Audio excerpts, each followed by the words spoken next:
empezamos.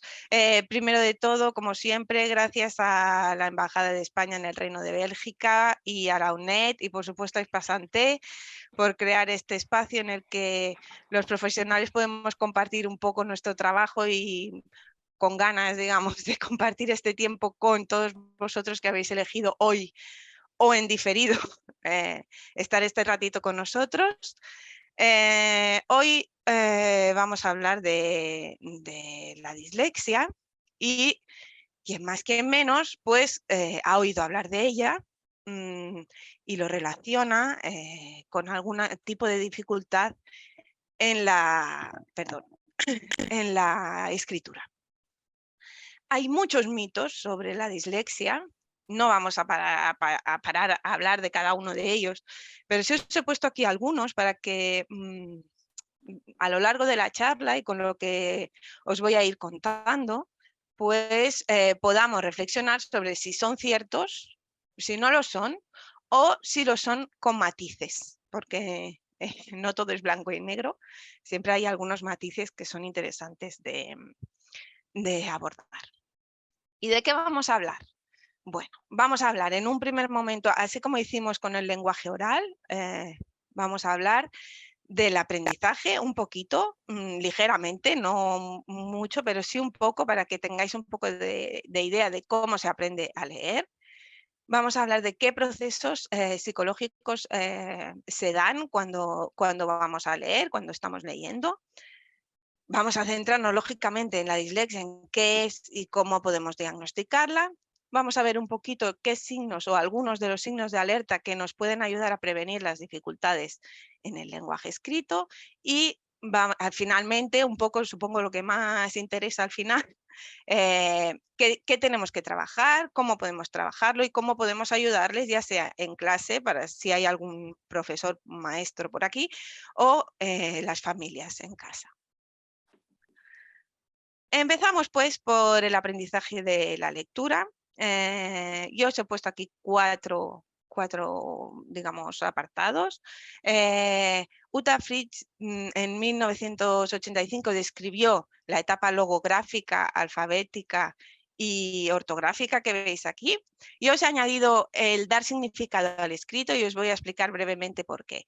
Nuestra sociedad está llena de mensajes escritos, ya sea números o letras. Los niños desde muy pequeños ven que esto tiene un significado, que las lecturas que les hacen sus padres o sus abuelos o quien sea de un cuento tienen importancia y lo están leyendo. O sea que cuando ven letras y números saben que eso significa algo.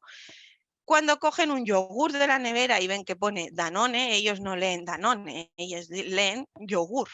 Y es en la etapa logográfica cuando ellos hacen esta especie de hacer ver que leen, por decirlo así, y por ejemplo, pues esto, ven el Danone y dicen que pone yogur, o ven en la etiqueta de nocilla y dicen que pone nocilla. ¿Cómo sabemos que no están leyendo? Bueno, porque si tú escribes nocilla con unas letras distintas, sin la nube esta roja, pues no lo saben leer, porque ellos lo que han memorizado, digamos, es una imagen, pero sí que nos están diciendo que esta imagen tiene un significado.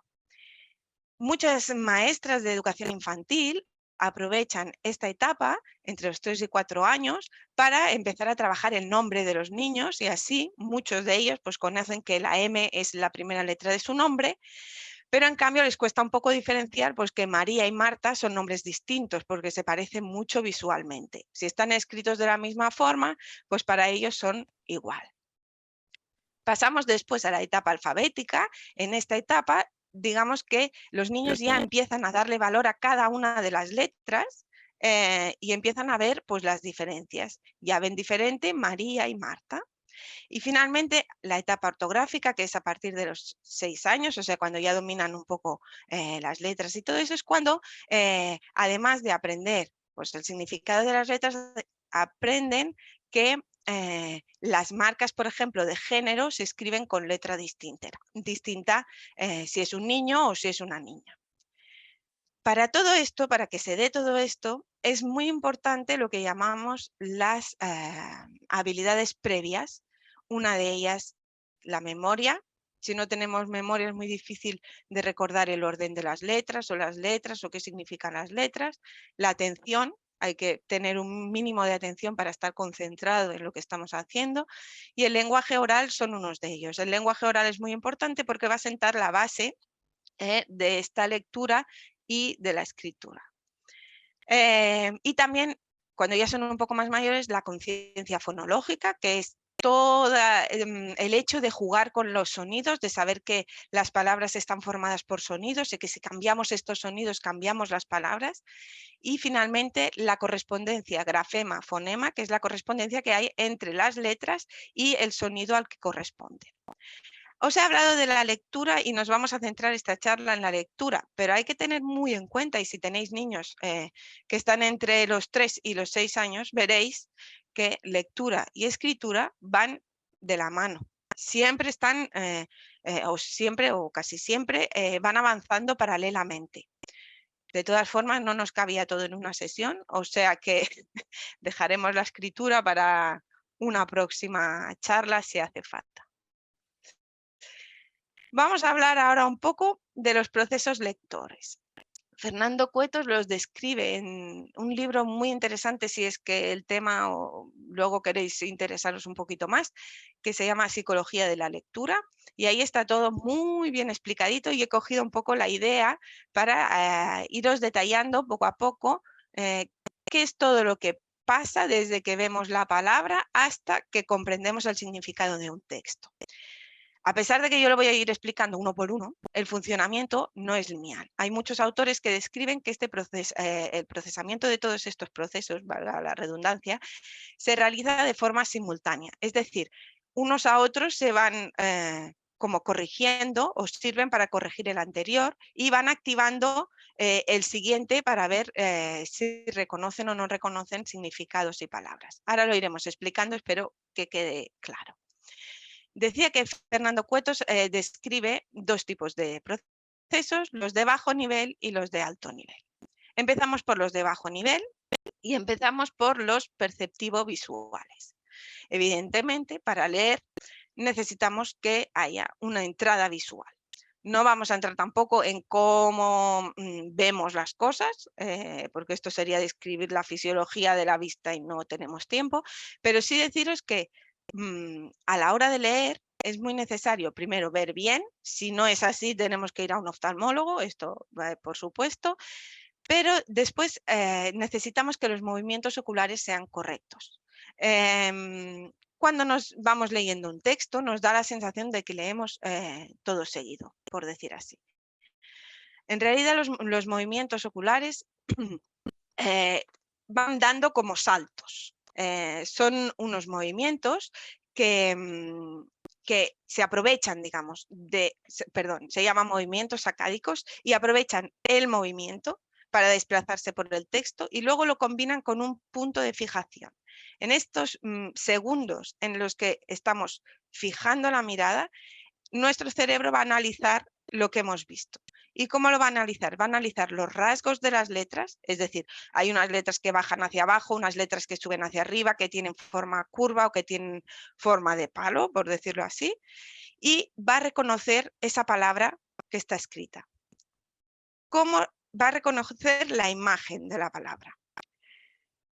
Pasaremos entonces al proceso léxico, que es el que nos va a permitir pasar de esta palabra que hemos visto a entender el concepto de esta palabra. Para ello vamos a utilizar dos rutas y estas dos rutas son, digamos, la base del aprendizaje de la lectura y de los problemas que podemos tener después. Antes de contaros las dos, os explicaré que en los normolectores, es decir, en las personas que no tienen dificultades lectoras, ambas son necesarias y ambas son complementarias. Es decir, no hay una mejor que la otra. Utilizamos una ruta, que es la fonológica, cuando encontramos palabras que no conocemos, palabras que no hemos leído nunca, palabras que están en un idioma que no conocemos, y utilizamos la ruta léxica, que también se llama visual o global, cuando estamos leyendo palabras que conocemos, que hemos leído muchas veces, o por ejemplo palabras en inglés, pero que ya hemos visto muchas veces, o sea, palabras de otro idioma, pero que son conocidas, que las reconocemos a simple vista. Os voy a detallar un poco más cómo funcionan estas dos rutas, pero siempre pensar que las dos son complementarias. Pasamos de la una a la otra casi sin darnos cuenta. Procesos perceptivos visuales. Hemos visto la palabra, aquí abajo la tenéis, casa. Ok, podemos leerla utilizando cualquiera de las dos rutas. Cuando estamos aprendiendo, sobre todo, vamos a utilizar la ruta fonológica.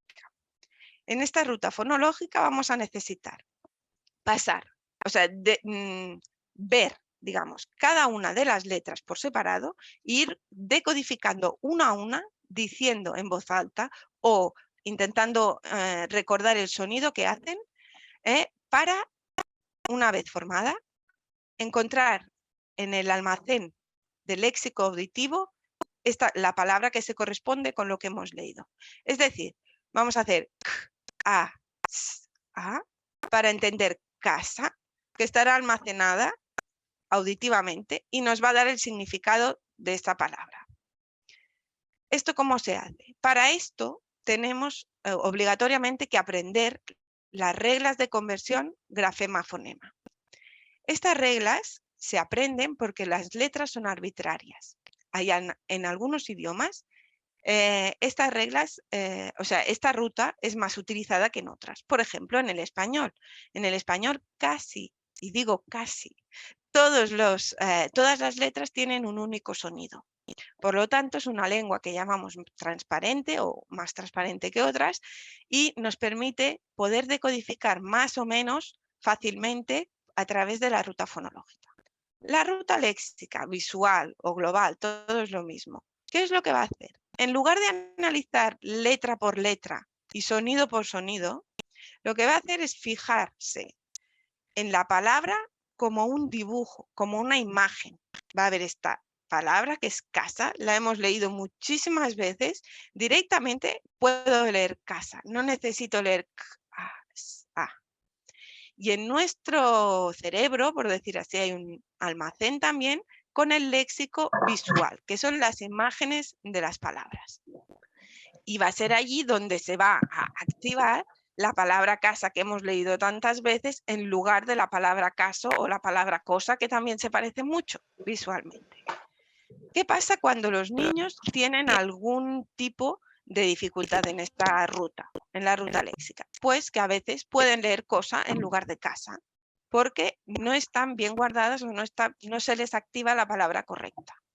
También puede pasar que en los verbos, por ejemplo, en lugar de decir habíamos, digan había o habían, porque es la que han leído más veces y la primera que se les activa. Cuando hay problemas en la otra ruta, en la ruta fonológica, veremos que son niños que leen muy despacio, pero les cuesta mucho esfuerzo llegar a encontrar esta correspondencia entre la letra y el sonido, o sea, entre la grafía y el sonido. Y también nos puede pasar que se confundan, que hayan algunas que no han aprendido bien y que las sustituyan unas por otras. Los procesos lectores hemos dicho que también habían unos de alto nivel. Hemos conseguido ver la palabra, hemos conseguido llegar a su significado, ya sea por la ruta fonológica o por la ruta visual, y ahora vamos a ver cómo conseguimos entender la frase y el texto, por decirlo así. O sea, cuando son lecturas un poquito más largas. Los procesos sintácticos se refieren a aquellos procesos que se van a fijar en la sintaxis. Es decir, vamos a ir leyendo y a la vez nuestro cerebro va a ir etiquetando las palabras según pues, el sintagma que son o la relación que tienen las unas con las otras. Por ejemplo, si nosotros decimos el perro persigue al gato, leemos, perdón, el perro persigue al gato negro, en nuestro cerebro tendrá que haber un sistema que nos diga que negro acompaña al gato y no al perro, ¿sí? Pero a la vez esta relación nos va a permitir un poco la corrección de lo que estamos leyendo o lo que hemos decodificado anteriormente. Porque si, por ejemplo, yo leo, perro dijo a María que bla, bla, bla, pues yo ya sé que un perro no puede decirle nada a María. O sea, algo he leído mal, vuelvo hacia atrás y me autocorrijo. Pedro dijo a María que... Y esta es una de las funciones. Otra función es saber cómo organizar la frase. No es lo mismo una frase, el perro persigue al gato, que el gato negro es perseguido por el perro. ¿Por qué? Pues porque en una el perro es el que hace la acción y en el otro tenemos que saber que el gato no es el que hace la acción, es el perro. Así que estos procesos nos van a ayudar a entender la frase. Pero junto con los procesos semánticos vamos a conseguir comprender realmente el significado. Vamos a ir manejando estas frases y nos vamos a quedar con el significado de las cosas.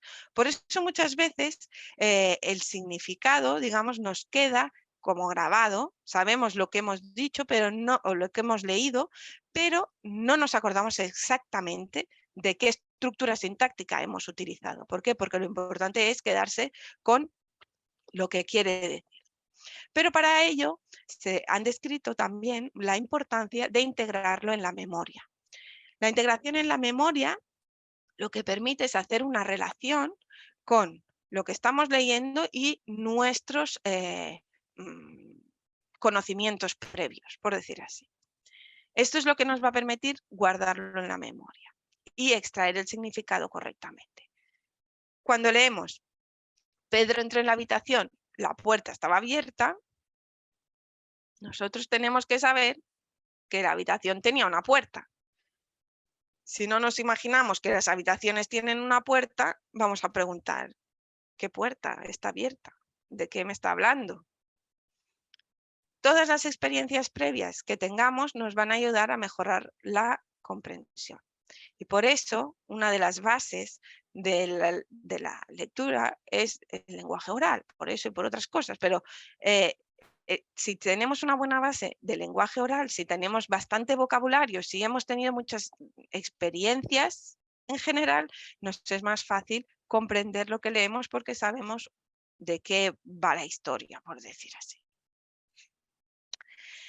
En definitiva, y solo para cerrar este primer capítulo así un poco más teórico, deciros que el aprendizaje de la lectura varía según el idioma. Hemos dicho que el español es un idioma más bien transparente, que podemos muchas veces el aprendizaje se empieza por la ruta fonológica, porque es la forma que los niños aprenden a escribir y a leer en español, aunque siempre se acompaña de la ruta léxica, porque cuantas más exposiciones tengamos, más vamos a almacenar de imágenes de palabras escritas. Pero, por ejemplo, en inglés, pues no es lo mismo, porque en inglés es mucho más, tiene mucho peso la ruta léxica. El aprendizaje debe ser explícito. ¿Por qué? Porque las reglas de la decodificación son arbitrarias. La letra A suena A porque alguien lo dijo así, no porque la letra A te sugiera que va a sonar A. Hay que conocer las reglas de decodificación, hay que estar expuestos a palabras. Un niño que no ha estado nunca expuesto a imágenes de palabras o que no ha seguido una escolarización, por ejemplo, normal, pues le cuesta más leer por esta ruta porque no tiene este almacén, no es rico, no está preparado. Y luego la comprensión, porque ¿para qué sirve, digamos, leer rápido y todo si no entendemos lo que nos dicen? Entonces, la comprensión necesitamos que la lectura sea precisa, no inventarnos lo que pone, sino leer exactamente lo que hay, que sea un poco rápida para que no nos ocupe tanta memoria y tener un buen recorrido personal para poder ir comprendiendo cada vez más, mejor y cosas más complejas. Evidentemente, del aprendizaje hay que tener muy claro que hay diferentes ritmos de aprendizaje. Y eso no quiere decir que no vayan a aprender, simplemente hay niños que van un poco más lentos y otros más rápidos. Pero sí que hay que hacer un poco de reflexión sobre que hay que estar preparados para ello. Tiene que haber un mínimo de atención, mínimo de memoria, un mínimo de lenguaje oral y la conciencia fonológica un poco trabajada para poder empezar con buen pie el aprendizaje de la lectura. Pero vamos al tema que nos ocupa hoy, que es la dislexia. ¿Qué es y cómo se hace el diagnóstico? Para hacer el diagnóstico, pues nos tenemos que basar en el DSM-5, en este caso el de 2013, que nos describe los criterios para poder hacer el diagnóstico de dislexia. La dislexia se encuentra dentro de los trastornos del neurodesarrollo y dentro de los trastornos de aprendizaje más específicamente, y lo que nos dice es que se tienen que cumplir estos 4 criterios que tenéis aquí, que ahora vamos a decir un poquito por encima. ¿Qué son los trastornos de aprendizaje? Pues los trastornos de aprendizaje son la dislexia, la discalculia, la disgrafía. Algunos de ellos os sonarán más, otros menos, pero lo que al fin y al cabo, lo que son dificultades de aprendizaje que persisten en el tiempo. Persisten al menos 6 meses a pesar de haber hecho intervenciones dirigidas. Es decir, no porque haya una dificultad en un momento puntual de que una persona, un niño, una persona lee un poquito más lento, vamos a decir que es una dislexia. Tiene que haber un trabajo y ver que esta dificultad, digamos, persiste y resiste a la intervención. Las aptitudes académicas, ya sea la lectura, el cálculo, lo que nos ocupe, tienen que estar por debajo del nivel esperado. ¿Y eso cómo se mira? Pues se tiene que mirar con una prueba estandarizada, porque es lo que nos dice dentro de toda la población dónde estamos. Si estamos por debajo, si estamos en la media respecto a otros individuos de la misma edad o del mismo curso. Y además nos especifica que tiene que haber una interferencia con el rendimiento académico o con la vida cotidiana o con la vida laboral, porque hay algunas personas que no se dan cuenta o no son diagnosticadas hasta que son más mayores. Y también hay un pequeño apartado para poder diagnosticarlas a partir de los 17 años. Estas dificultades tienen que comenzar en la edad escolar, pero puede ser que esta dificultad no se manifieste totalmente en los primeros años. ¿Por qué? Pues porque puede ser que a medida que se vaya complicando la tarea a aprender, pues las dificultades aumenten y se vean más cuando son un poco más mayores y estas tareas son un poco más complejas. Y por último, y bastante importante, las dificultades no se pueden explicar por otra razón no se pueden explicar por razones intelectuales, ni sensoriales, ni alteraciones neurológicas, que haya habido algún infarto cerebral, cualquier cosa de estas, ni por dificultades en el lenguaje. Esto es importante, ¿por qué? Porque quiere decir que algún psicólogo o neuropsicólogo tendrá que pasar un test de inteligencia para poder decir que no hay ninguna dificultad intelectual. En el DSM-5 hay después un subapartado para cada una de las dificultades específicas de aprendizaje, y en el que se refiere a la lectura nos precisa, digamos, que tiene que haber una dificultad en la precisión de la lectura de palabras, la velocidad o la fluidez de la lectura y la comprensión de la lectura. Y añade una nota que dice que dislexia, el término dislexia, es un término alternativo y que se utiliza para referirse a un conjunto de dificultades que son el problema con el reconocimiento de palabras en forma precisa, fluida, la dificultad al deletrear mal, y la poca capacidad ortográfica, es decir, hacer faltas de ortografía. Y además especifica que si en el diagnóstico, en lugar de poner dificultad específica de aprendizaje con dificultades en la lectura, ponemos dislexia, tenemos que especificar si hay alguna dificultad adicional, ya sea la comprensión lectora o el racionamiento matemático. Para todas las dificultades de aprendizaje se pide también que se dé cuál es el nivel de gravedad. evidentemente va de leve a grave, o de grave a leve, dependiendo de cómo lo queráis ver, y las diferencias, digamos, es que en el leve pues hay algunas dificultades, pero se pueden compensar con una adaptación.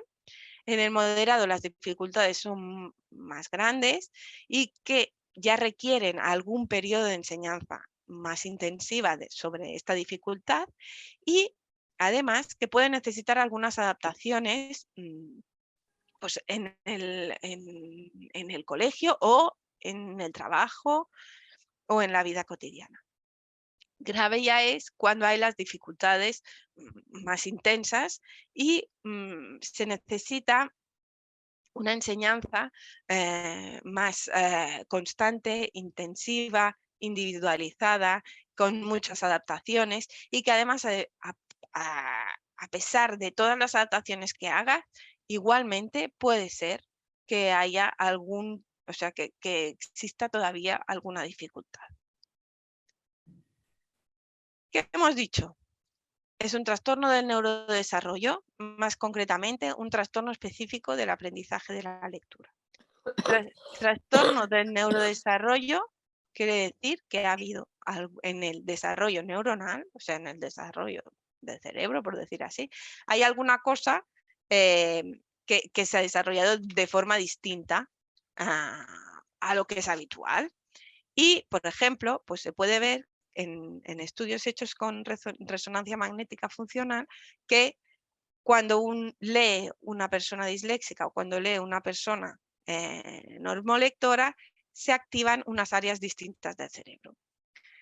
Este trastorno de la dislexia tiene un origen neurobiológico, porque está ahí, hay una diferencia, y se cree que está sobre todo en el componente fonológico. Pero es muy importante saber que hay un componente hereditario que hay que tener en cuenta.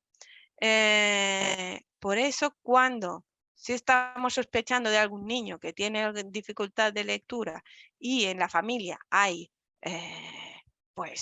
algún familiar que ha tenido dislexia, es importante pues hacer la evaluación y descartar lo que sea necesario. La escolarización tiene que ser normal, no tiene que haber afectación intelectual ni sensorial, y tiene que ser una dificultad que persiste en el tiempo. Eso es con lo que nos tenemos que quedar. ¿Quién va a dar cuenta de que este niño tiene dificultades? Pues a veces la familia, a veces un profesional que lo está tratando por otra cosa, y muchas veces los maestros. ¿Por qué los maestros? Aquí en medio os he puesto una campana de Gauss, porque los maestros en su clase tienen 25 alumnos, por ejemplo, que son una buena muestra de población, y en ella van a encontrar niños que están dentro de la normalidad, unos niños que son más competentes y unos niños que son menos competentes. Eso no quiere decir que todos los niños vayan a tener dislexia, pero sí que ellos, los maestros, se pueden dar cuenta de que hay alguna cosa que falla, a un niño que le cuesta un poquito más de lo normal. ¿Quién va a hacer la evaluación? Siempre que sea posible un equipo multidisciplinar, pero todos sabemos que a veces esto es difícil. Entonces, sea quien sea, es importante que entre los diferentes profesionales se puedan coordinar para cada uno evaluar la parte que les corresponda y poder poner en común antes de etiquetar o poner el diagnóstico. ¿Cuándo vamos a hacer esta evaluación? Enseguida que se detecte la dificultad, hay que hacer la evaluación. ¿Por qué? Pues porque el momento para trabajar la lectura y la escritura es entre los 5 y los 8 años más o menos, y es en el momento en que trabajar va a dar mejores resultados. Y eso va a permitir a los niños que están un poco en la parte justita y que solamente tienen una dificultad, pues llegar a la normalidad, y si no, acercarse lo máximo posible a la lectura normal. ¿Qué es lo que pasa? Empezamos con leer, aprenden a leer y eso afecta al área de lengua, digamos. Las reglas de conversión, aprender a leer, mecánica lectora, ok. ¿Qué pasa después? Que resulta que los problemas de matemáticas también hay que leer y también hay que comprender. Esta bola se va haciendo más grande.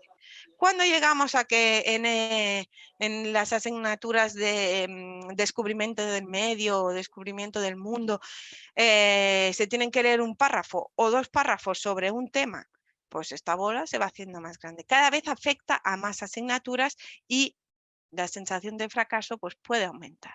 Cuanto antes lo veamos y cuanto antes empecemos a trabajar, antes podremos ayudar a este niño a estar más tranquilo y con una sensación más mejor emocionalmente. ¿Qué signos nos pueden alertar de que pueden haber dificultades en la lectura o en el lenguaje escrito? Quiere decir, pueden tener, no quiere decir que vayan a tener todos los que tienen una dificultad en el lenguaje oral, vayan a tener una dislexia. No, pero sí que hay que estar atentos y para poder darles las ayudas si las necesitan en el tiempo adecuado. Os he puesto aquí algunas: memoria a corto plazo, en educación infantil, memoria a corto plazo, lenguaje oral, automatismos. Los automatismos son, por ejemplo, pues, saber los días de la semana, por ejemplo. La denominación rápida, por ejemplo, de colores, que vean colores y sepan decir rápidamente qué color es. Dificultades con la motricidad fina y gruesa, dificultades con la conciencia fonológica, que veremos que es muy importante, es la base de la lectura y la escritura. ¿Qué es la conciencia fonológica? Hemos dicho que eran los juegos con los sonidos, pues podemos hacer pues, que tengan dificultad con clasificar las palabras por si empiezan por un sonido concreto, si el sonido está en medio, que no sepan añadir o quitar sonidos a una palabra. Esto mismo lo podemos encontrar en el primer ciclo de primaria. Igualmente podemos ver que el proceso de aprendizaje es más lento que sus compañeros o que se queda como bloqueado en algún punto. Cuando están ya a final de ciclo, por ejemplo en segundo, pues que hay muchos errores de orden o muchos errores de que sustituyen una letra por otra, que les dificulta bastante hacer todo lo que es el deletreo de una palabra, que el rendimiento es más bajo, o sea, que en la lectura, por ejemplo, tienen un rendimiento mucho menor que en otras asignaturas, que su rendimiento siempre es bueno en general. Algunas dificultades en la motricidad fina, que les cuesta todavía hacer la letra. Cuando ya son más mayores, pues que la lectura y la escritura no están automatizadas, que van lentos, que no entienden nada de lo que leen o que les cuesta mucho entenderlo, que se cansan mucho, que tienen muchas faltas de ortografía, que las tablas de multiplicar no hay forma de que se les queden en memoria, que un día se las saben y al día siguiente ya no. ¿Qué más? Dificultad en la organización de los trabajos, del tiempo, tardan mucho tiempo y no saben por qué, y luego que no les gusta nada escribir. Todo esto, o varios de ellos, pues nos pueden hacer sospechar y hacer derivar pues, a un especialista para que puedan hacer una valoración. Una vez se ha hecho esta valoración y se ha hecho el diagnóstico, ¿qué vamos a hacer? Pues ya sea desde el centro educativo, desde casa o desde la sesión del logopeda, lo que vamos a trabajar es conjuntamente. Hay que trabajar todos juntos para ayudar a este niño, a esta niña, a superar sus dificultades. Pero sin olvidar que en realidad el que está trabajando es él. O sea, que él va a tener que ayudarnos también. Tiene que haber la colaboración de todas las partes. ¿Cómo vamos a describir o a elegir los objetivos que vamos a trabajar? Primero, en función de las dificultades y de las necesidades que presenta. ¿Cómo lo sabemos? Por toda la evaluación que hemos hecho y por el contacto que tenemos los unos con los otros. Pero, muy importante, siguiendo sus intereses y sus puntos fuertes, porque los tienen. Tienen muchos puntos fuertes que a veces no se ven tanto como deberían. Por ejemplo, la creatividad, por ejemplo, el hecho de luchar por hacer una cosa, el esfuerzo que ponen en hacer las cosas para que les salga después no tan bien como se merecen, etcétera, etcétera.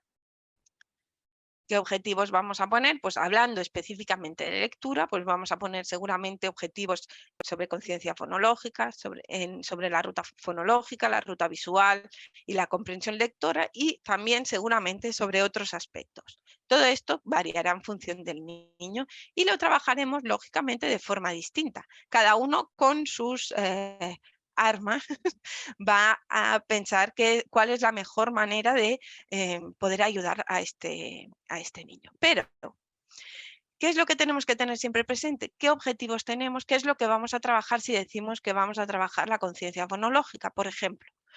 Hemos dicho, jugamos con los sonidos, ok. Si jugamos con los sonidos, primero no hace falta siempre tener letras. Podemos trabajar solamente con los sonidos y posteriormente ir poniendo letras a cada sonido. Por ejemplo, contar sílabas, contar palabras. Son cosas que en educación infantil se hacen muchas veces y muy bien trabajadas. No hace falta hacerlo con palabras, hay palabras escritas me refiero. Se pueden caminar, se pueden saltar, se pueden enganchar pegatinas, se pueden poner sellos y todo el rato estás haciendo lo mismo. Contar sílabas o contar palabras, por ejemplo, en una frase.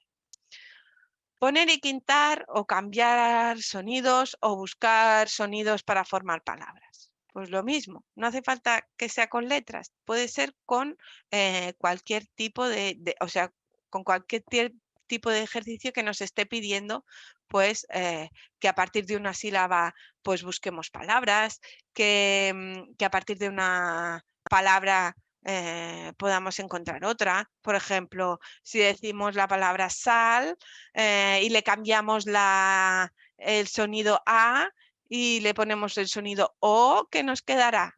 Pues nos quedará sol. No estamos trabajando con letras, estamos trabajando con sonidos.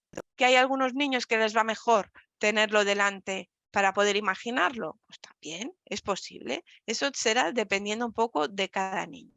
Sonidos que faltan, sonidos que sobran, ordenar sílabas para formar una palabra, posteriormente ordenar letras para formar una palabra, analizar si una palabra o una sílaba tiene el sonido que estamos buscando, intentar hacer rimas, cantar canciones y olvidarte del final para que él ponga la rima.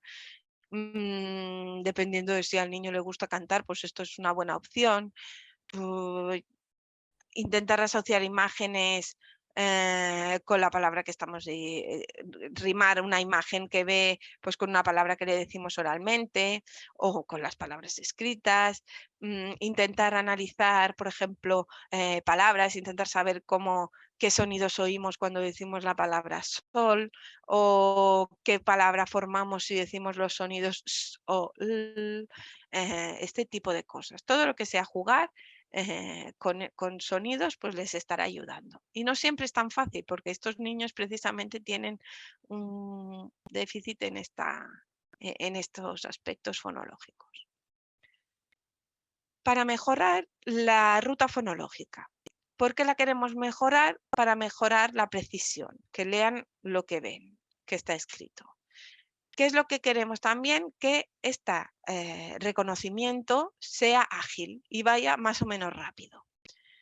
¿Qué necesitamos? Necesitamos saber que ellos conocen que esta letra A corresponde al sonido A y no al sonido E. O sea, hay que repasar un poco estas correspondencias y intentar ir un poco más rápido y forzando a utilizar esta ruta, por ejemplo, con palabras que no puedan haber leído nunca, palabras inventadas, palabras en otro idioma. ¿Cómo lo hacemos? Como nos dé la gana. Hay que ponerle imaginación, siempre imaginación, pero siempre pensando en que tendremos que ordenar sílabas o letras para formar palabras, en que tendremos que leer palabras inventadas para que se fuerce a utilizar esta decodificación, intentar encontrar pues, las diferencias entre palabras que son casi parecidas, pero no son exactas, encontrar la letra que sobra en un par de palabras que son iguales menos una letra, por ejemplo. Todo esto lo que fuerce, digamos, a prestar atención y a tomar en serio cada una de las grafías que vemos escritas. Con la ruta visual, ¿qué es lo que queremos conseguir? Pues aumentar la lectura, o sea, la velocidad lectora, porque si leemos de golpe la palabra vamos mucho más rápido, utilizamos menos memoria y por lo tanto nos facilita la comprensión y agilizar la recuperación del léxico. Y eso solo se puede hacer, esta automatización solo se puede hacer si hemos solicitado muchas veces esa misma palabra. O sea, si hemos visto muchas veces la palabra escrita y la hemos relacionado con el concepto. ¿Cómo lo hacemos? Pues trabajando con palabras de uso frecuente. Por ejemplo, se puede trabajar con palabras que salen muchas veces en los textos, pero que a veces no nos aportan mucha información, los artículos o las preposiciones, por ejemplo, que son cortitas y salen muchas veces, los finales de los tiempos verbales. ¿Qué más? Haciendo lectura con una presentación muy rápida de la palabra, que no le dé tiempo a ir letra por letra decodificando, sino solamente como un flash. Hacer lecturas repetidas de forma que leen una frase, la vuelven a leer, la vuelven a leer y a la tercera vez ya la tienen como almacenada. Y dando modelado, por ejemplo, leer los dos a la vez y que él se vaya fijando en cómo pronunciamos cada una de las palabras que están escritas. Hemos dicho antes, leer rápido, leer preciso no nos va a salvar, o sea, necesitamos también entender, necesitamos la comprensión lectora, si no, no hacemos nada. ¿Qué queremos conseguir? Pues queremos conseguir que haya un acceso al significado de las palabras, de las oraciones y de los textos, que se conozca la relación entre las palabras para poder diferenciar estas frases que a veces son parecidas pero no significan exactamente lo mismo, activar los conocimientos previos que tenemos sobre un tema para poder comprender mejor lo que estamos leyendo. ¿Cómo lo podemos hacer? Pues vamos a analizar frases de distinta complejidad, vamos a analizar diferentes tipos de sintagmas y de complementos para conocer qué posibilidades hay. Vamos a trabajar la puntuación, que es muy importante porque nos va a ayudar a entender las estructuras de las frases y a ver que a veces la puntuación puede cambiar los significados. Vamos a leer textos de distintas tipologías, intentaremos inferir de qué explicará el texto, por ejemplo, a partir del título o a partir de una imagen que haya alrededor para poder activar estos conocimientos previos. Podemos hacer preguntas dirigidas para que también puedan pensar en estos conocimientos previos y puedan buscar soluciones en el texto, asociar conocimientos a lo que van leyendo, o sea, ir parando, fragmentando, ir comentando el vocabulario. Cuanto más leemos, más vocabulario tenemos, pero ¿qué nos pasa? Si es un niño que tiene dificultad para leer, va a leer menos, por lo tanto también va a tener menos vocabulario. Así que si nosotros le podemos ir dando vocabulario o anticipando el vocabulario que va a necesitar para la lectura, pues eso le ayuda a cuando llega el momento de leer, comprender más fácilmente lo que está leyendo. Otros aspectos que habrá que trabajar, no todos, lógicamente dependerá de cada caso, pero puede ser que tengamos que trabajar la escritura. Hemos dicho que lectura y escritura normalmente van en paralelo y normalmente en la escritura encontramos dos grandes dificultades. Una es la ortografía. Y aquí, pues, por ejemplo, podemos crear una lista de errores que son los que él puede consultar o ella puede consultar para poder, por ejemplo, autocorregirse. Pero luego en la autocorrección no vamos a corregir todas las faltas que hay en un texto. Vamos a corregir aquellas que hemos trabajado, aquellas que él o ella pueden consultar en su lista y pueden encontrar en el texto. Se puede preparar otra gran dificultad que tienen es en la redacción, porque ellos piensan una respuesta que es muy completa, pero cuando van a escribir, pues a veces queda reducida a muy poco, y no es que no sepan, sino que les cuesta escribir. Vigilar también si el grafismo, o sea, la letra, les puede estar alterado y les puede estar haciendo pues, escribir más lento, escribir menos, o tener que estar tan concentrado escribiendo que no puede pensar en la ortografía, estas cosas. Muchas veces también dislexia y discalculia son comórbidas, o sea, se encuentran a la vez y por lo tanto pueden haber dificultades de matemáticas, pero otras veces, a pesar de no tener discalculia, pueden haber dificultades matemáticas. Por ejemplo, con las tablas de multiplicar, que se soluciona muy fácil teniendo las tablas escritas ahí al lado y poder consultarlas, con los problemas matemáticos, porque leen y no acaban de comprender el problema o no pueden equivocarse en la comprensión de algún tipo de vocabulario, más que el doble, repartimos, tienen dificultades de este tipo y esto va a afectar pues, a la comprensión del problema y a la resolución, cuando en realidad no hay ningún problema de razonamiento, sino de lectura. Vamos a tener dificultades también a menudo en atención, memoria y planificación.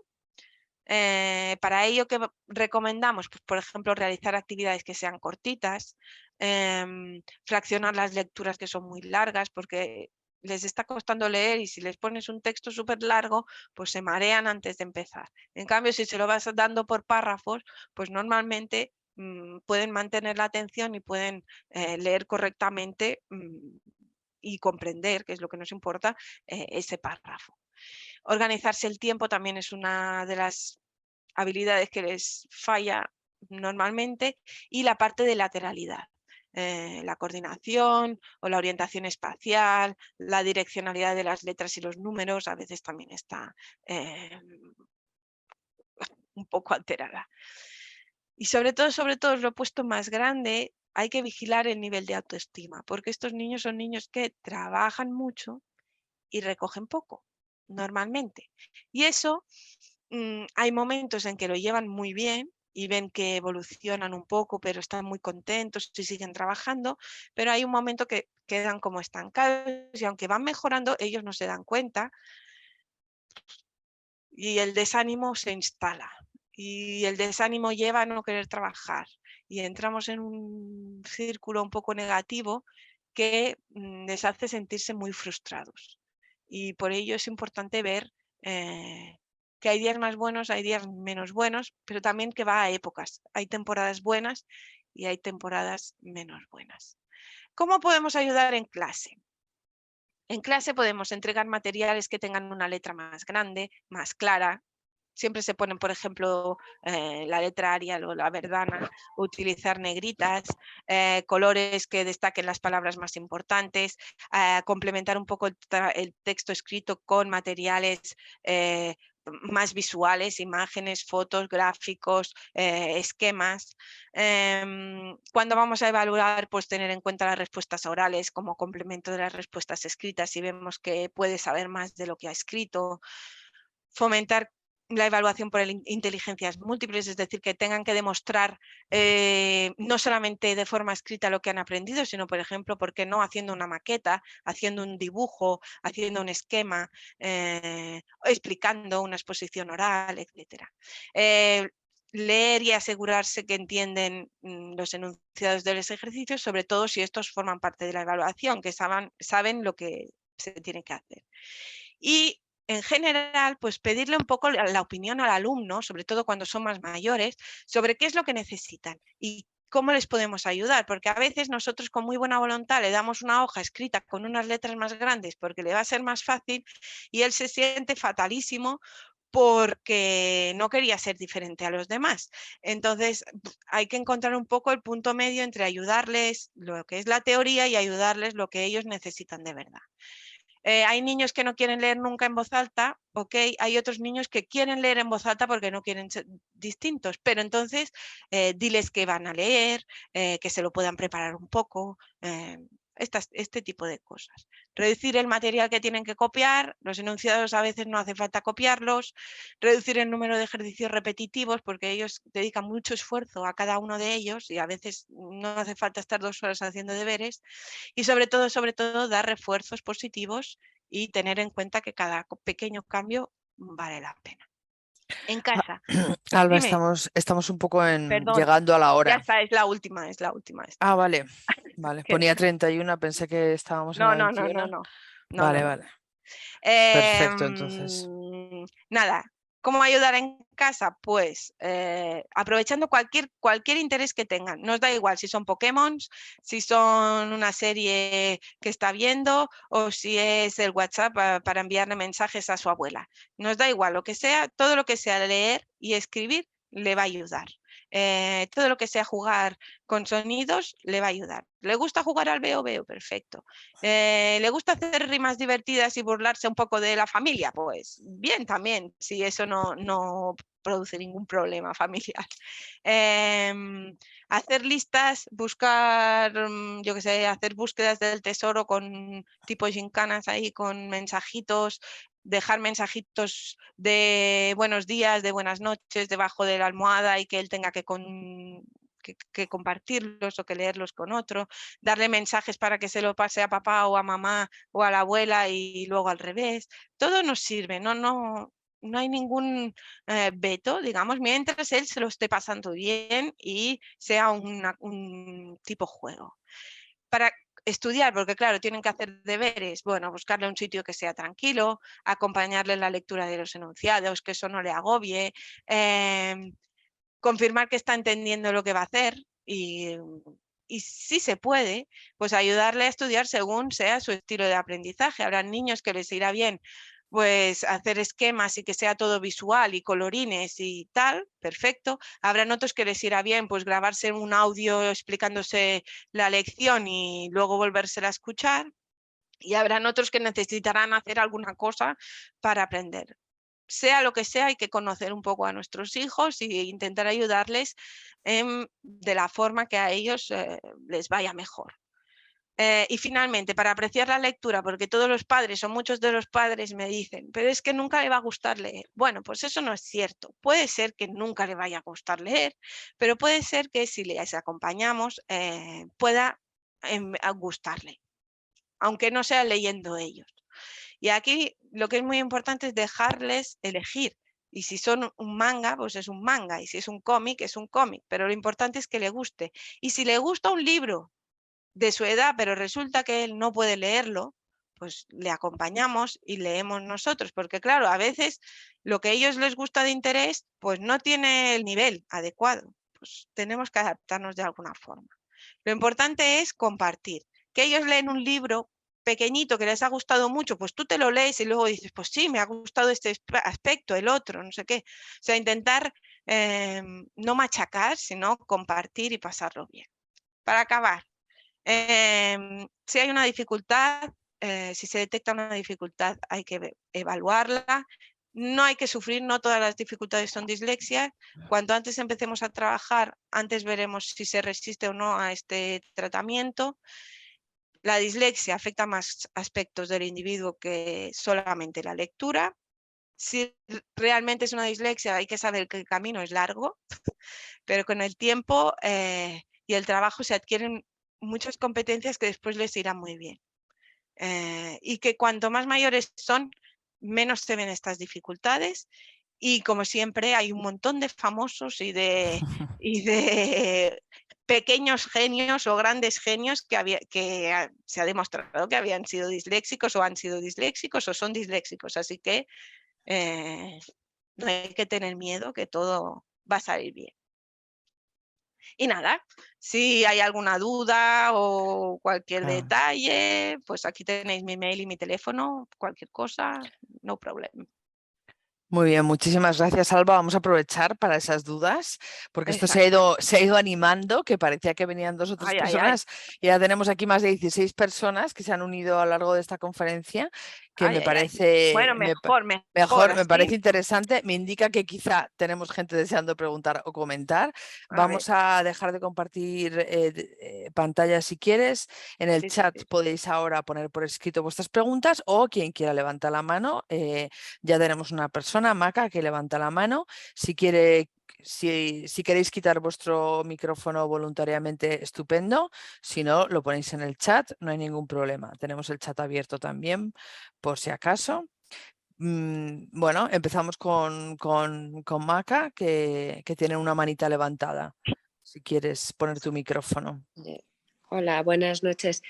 Mira, yo tengo una hija que está diagnosticada desde hace no mucho, ella tiene 11 años ahora y siempre ha estado educada, o sea, siempre ha ido a colegio en francés en distintos países, nunca de habla hispana hasta hace 2 años, que fue cuando yo ya dije, aquí pasa algo, porque ella tuvo muchas dificultades para leer en francés, porque sabéis que los sonidos en francés pues no tienen nada que ver con, o sea, lo escrito con el sonido en sí. Entonces, bueno, pues la profesora, que era una profesora con mucha experiencia, me dijo que no pasaba nada, que era normal, que bueno, que había niños. Bueno, el caso es que fue pasando el tiempo y ya hace 2 años yo dije, aquí tiene que pasar algo porque la pobre estudia mucho y no le luce nada al pelo, o sea, es que no, Es que eso es no una es normal. característica. Claro, y yo decía, es que, Claro. por ejemplo, tenía historia francesa, que es verdad que no le interesaba nada, pero yo hablo muy mal francés, entonces yo decía, a ver, léelo. Y la pobre es que se trababa la primera, y yo decía, mira, ya te lo leo yo. Y se lo metía así como con calzador, pero claro, o sea, al final, pues intentaba soltarla, pero no había manera. Y entonces ya dije en el colegio, aquí pasa algo. ¿Qué pasa? Que como ella siempre ha estado educada en francés, de alguna manera le hicieron las pruebas la logopeda, bueno, la psicóloga del colegio, pero en español, porque, o sea, ella siempre ha ido a colegio en francés y de hecho lengua castellana solamente la ha estudiado como asignatura, pues estos 2 últimos años que estuvo en España y, y entonces, bueno, le hicieron las pruebas, pero como que de alguna manera dicen que no son válidas para la francesa, pero o sea, el problema lo tiene en las dos, ¿no? O sea, las faltas de ortografía brutales, las tablas de multiplicar no hay manera, o sea, es verdad que en el sistema francés no le daban mucha importancia, pero todavía a día de hoy no se sabe las básicas. O sea, el 2 por 6 de memoria, así si se lo digo en medio, no sabe. O sea, si la dice toda seguida, a lo mejor. Pero entonces mi pregunta es, ahora que estamos otra vez en un país extranjero y que aquí la lengua es el francés, ella está en el colegio francés, o sea, ¿tú recomendarías hacer otra vez las pruebas en francés? A ver, si hay una dislexia, seguramente es en español, en francés o en el idioma que le pongas. Eso Sí, seguro. Pero sí que es cierto que las pruebas se hacen normalmente en la lengua de aprendizaje claro, de la lectura y la escritura, precisamente porque no son las mismas normas para decodificar en español que en francés. O sea, en ya, francés tienen mucha más complejidad y seguramente hay más errores en la normalidad. sí, ¿Me explico? Que en español. O sea, en español, si un niño no te lee la última letra de la no pasa nada. palabra, es grave, digamos, porque se leen todas las letras. En cambio, Claro, en francés no. Y el hecho de que haya más niños, o sea, que la muestra se compare con los niños que están leyendo y se están poniendo ante las mismas dificultades de lengua, que es la que ella ha aprendido como base de lectura y escritura, pues igual el resultado sale un poquito distinto. De todas formas, eso no quiere decir que si hay dificultades, seguramente salen las dificultades igual. Pero a la claro, hora de hacer tratamientos, sí que una persona francófona le va a ayudar mejor, porque si está claro. luchando, entre comillas, con la lengua escrita en francés, va a tener muchas más estrategias para ayudarla.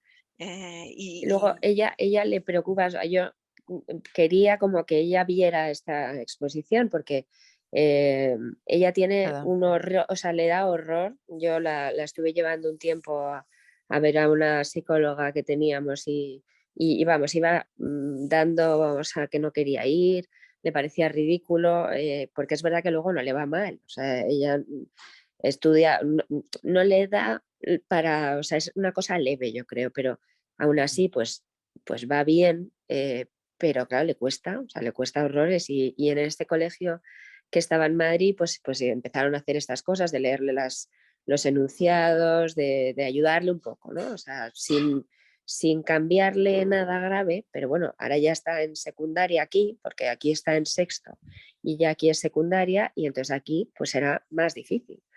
Entonces, no sé cómo, o sea, porque ella no quiere ir al No, pero de logopeda. todas formas aquí Si tiene un diagnóstico, se propone lo que se dicen los aménagements raisonnables y le van a ayudar también, le pueden hacer adaptaciones de este tipo, ¿eh?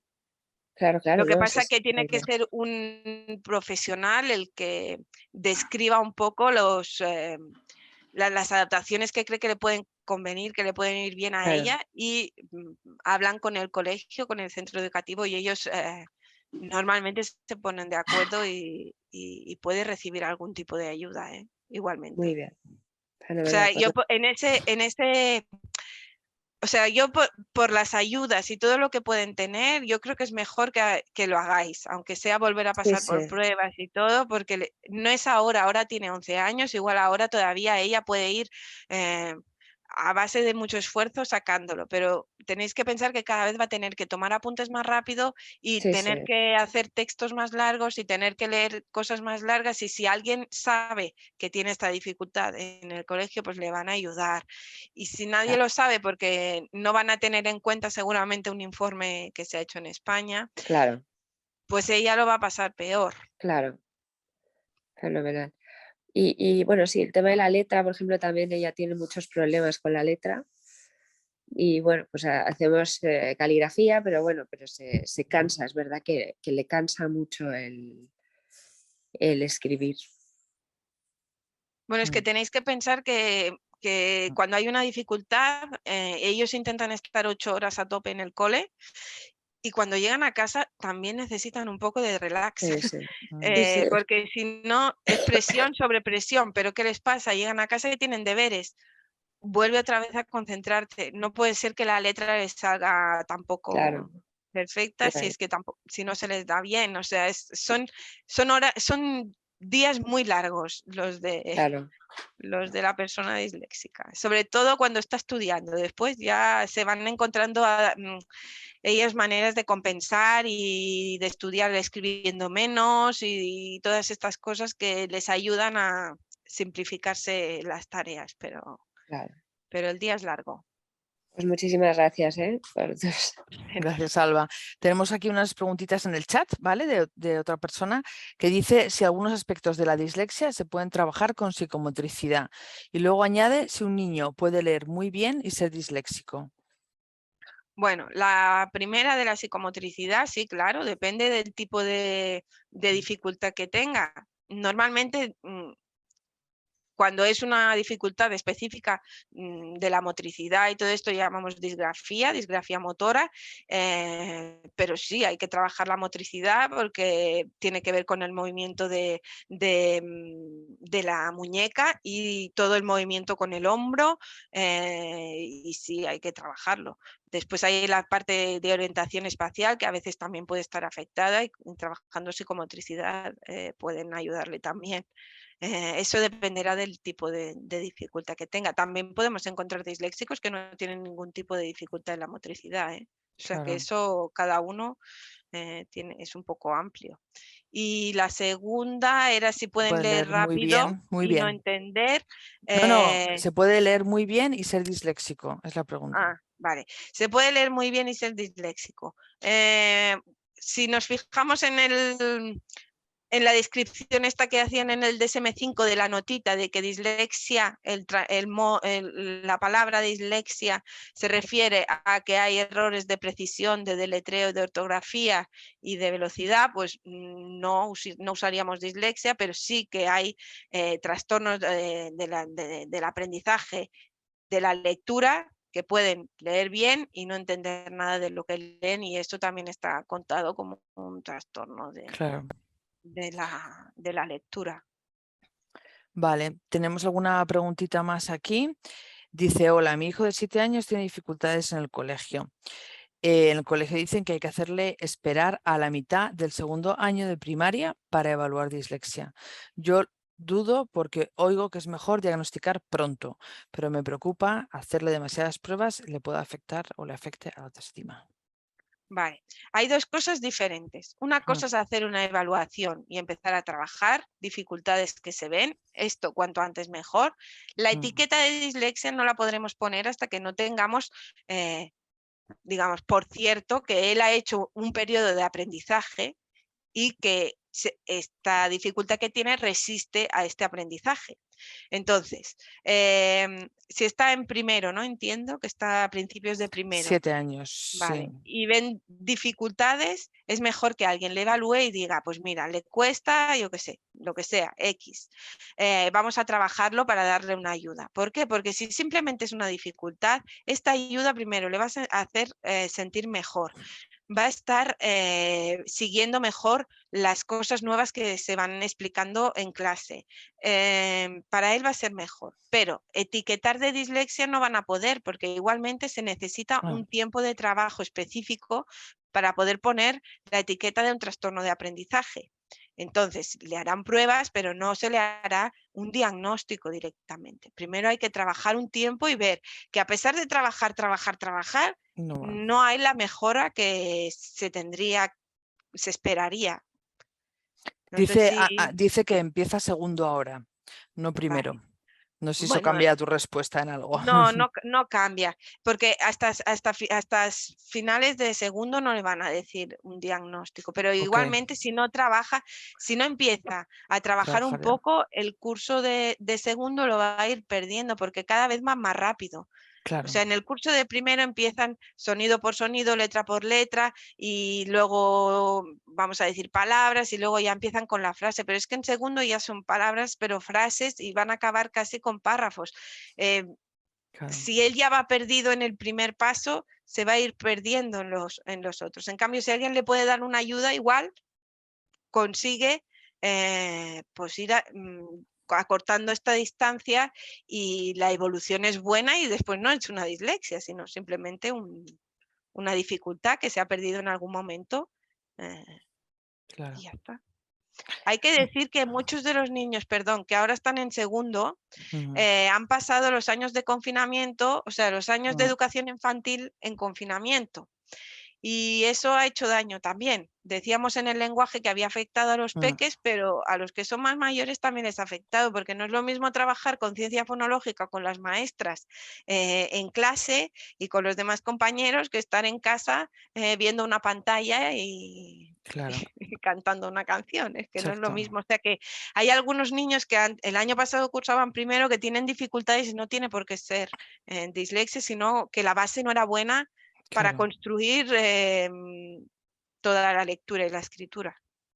Claro, claro, qué importante, ¿no? También este punto, toda la pérdida, ¿no?, de estimulación y interacción que han tenido el año pasado. Bueno, hay gente que te da las gracias también. Otra persona dice muchas gracias por tus consejos, que le van a venir muy bien en el aula, muy útil, muy interesante. Muchas gracias y muchas gracias. De nada. ¿Tenemos alguna pregunta más? Yo creo que ya sería lo último porque estamos ya a menos cuarto las 10. O sea, ya pasamos de la hora, pero no quiero que nadie se quede así con alguna pregunta importante o con al menos que pueda dar alguna orientación. Es el momento. Vale, mucha gente, más gente añade gracias y da gracias por la información. Bueno, toda esta conferencia va a quedar grabada, la podéis volver a ver, se va a colgar en una semana en nuestro canal YouTube. La podéis difundir a otras personas que necesitan esta información o que están perdidos o que están, pues eso, ¿no? Como sin saber, por ejemplo, estos temas de cuándo hacer una evaluación o cómo puede afectar. O yo creo que también algo muy interesante son los consejos prácticos que ha dado, ¿no? Que Alba siempre hace conferencias muy, muy prácticas con ideas para trabajar ya directamente en casa y creo que eso puede valer a muchas personas, así que no tengáis problema en difundirla y en reenviarla. Así que nada, si nadie más quiere preguntar, siguen añadiendo, no sé si lo lees en el chat, muchísimas gracias por toda la información, muchas gracias, muy interesante. No sé si quieres decir algo más, Alba. No, simplemente que si quedan algunas dudas o cualquier cosa, que escriban, pueden Claro. escribir al mail sin problema. Yo intento responder con un tiempo bastante razonable. Sobre todo en caso de duda, yo siempre digo que vale la pena consultar. En Ispasante está también la dirección de Juana Leyón, que también... Es la otra logopeda que tenemos en Ispasante. Cualquiera podemos ayudarle. Más vale resolver una duda que no dejarlo ahí y ya se resolverá. Nadie va a hacer un tratamiento si no es necesario, pero sí que resolver las dudas siempre te deja mejor. Así que... Bueno, pues muchísimas gracias. Sigue habiendo comentarios de gracias y de gracias por las ideas para hacer en casa. Muy bien. Así que yo creo que nada Vamos a más. ¿Nos queda una conferencia más contigo, me parece, este año o ya no más? Bueno, Creo que no. creo que no. Pero Nos bueno, que queda igual sí, yo estoy un poco igual despistada. para otro momento. No, nos queda en los siguientes meses, tenemos hasta diciembre conferencias. Así que si queréis ver más temas, solo tenéis que ir a la página web de Hispasante, donde tenéis todo el calendario y ahí veis cómo conectaros y los temas que nos quedan por delante. Así que nada, muchísimas gracias y buenas noches a todos.